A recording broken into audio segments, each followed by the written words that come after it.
नमस्कार। आज हम भारत की एक ऐसी कहानी की बात करेंगे जो किताबों में नहीं बल्कि पत्थरों में लिखी हुई है। हाँ बिल्कुल, ये कहानी है जियोलॉजी की, इतिहास की और कला की। एक ऐसी कहानी जो बताती है कि कैसे भारत की जमीन ने ही इसकी तकदीर को गढ़ा है। अच्छा, हम सब अपने आसपास पत्थरों को तो देखते ही हैं, है ना?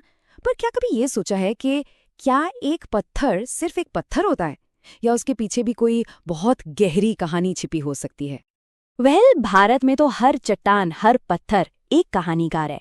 ये हमें बताती हैं कि कैसे करोड़ों साल पहले जमीन के बड़े बड़े टुकड़े आपस में टकराए, कैसे ज्वालामुखी फटे और कैसे उन्हीं घटनाओं ने हमारी आज की सभ्यता की नींव रखी। कमाल है ना? तो चलिए, इस कहानी को और अच्छे से समझने के लिए सबसे पहले मिलते हैं पत्थरों के इन 3 बड़े परिवारों से। तो सबसे पहले हैं आग्नेय चट्टानें। जैसा नाम से ही जाहिर है, अग्नि से जन्मे। ये तब बनती हैं जब पृथ्वी के अंदर से पिघला हुआ गर्म लावा बाहर आकर ठंडा हो जाता है, और ये चट्टानें बहुत ज्यादा कठोर और मजबूत होती हैं, ठीक वैसे ही जैसे किसी बड़े साम्राज्य की नींव होती है। अब आता है दूसरा परिवार, अवसादी चट्टानों का। इन्हें हम धैर्यवान निर्माता भी कह सकते हैं।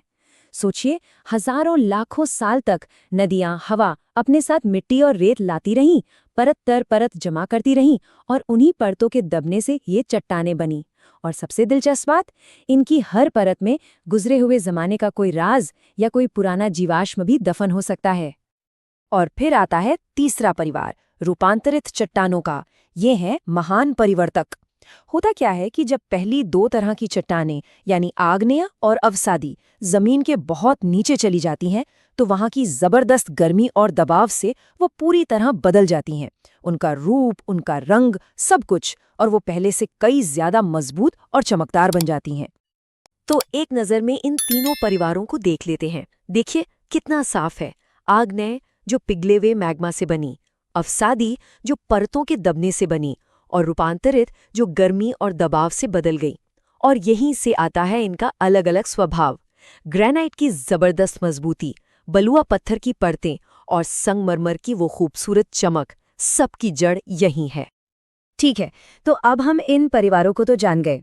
अब ये देखते हैं कि हमारे देश में भारत के नक्शे पर इनका राज कहाँ-कहाँ फैला हुआ है। शुरुआत करते हैं मध्य भारत से।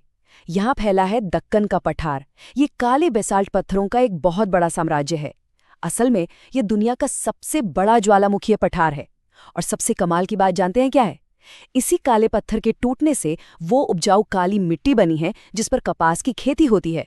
मतलब एक पत्थर सीधे सीधे हमारी अर्थव्यवस्था को आकार दे रहा है। अब चलते हैं अरावली की तरफ। ये भारत की सबसे सबसे पुरानी पर्वत श्रृंखला है। यहाँ की चट्टानें तो करीब 4 अरब साल पुरानी हैं, मतलब तब की जब हमारी धरती बन ही रही थी। और इसे यूं ही भारत की पत्थर राजधानी नहीं कहा जाता। यहीं से तो निकलता है मकराना का वो मशहूर संगमरमर और जोधपुर का शाही बलुआ पत्थर। और अब आते हैं कहानी के सबसे दिलचस्प हिस्से पर, कि कैसे इन्हीं चट्टानों ने पहाड़ों से निकलकर हमारी शानदार धरोहरों को, हमारे मॉन्यूमेंट्स को शक्ल दी। सोचिए, राजस्थान की मकराना की खानों से वो दूधिया सफेद संगमरमर निकला, और उसी पत्थर ने आगरा में मोहब्बत की सबसे खूबसूरत निशानी ताजमहल को बनाया। क्या कमाल का संगम है पत्थर और कला का।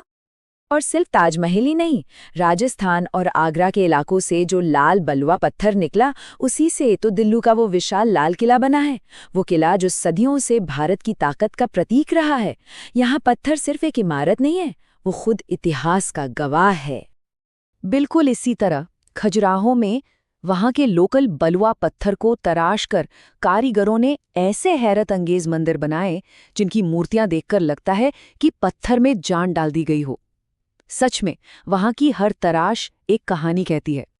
तो पत्थरों की ये कहानी सिर्फ इतिहास की किताबों में ही नहीं है, ये आज भी हमारी जिंदगी और हमारी अर्थव्यवस्था का एक बहुत जरूरी हिस्सा है।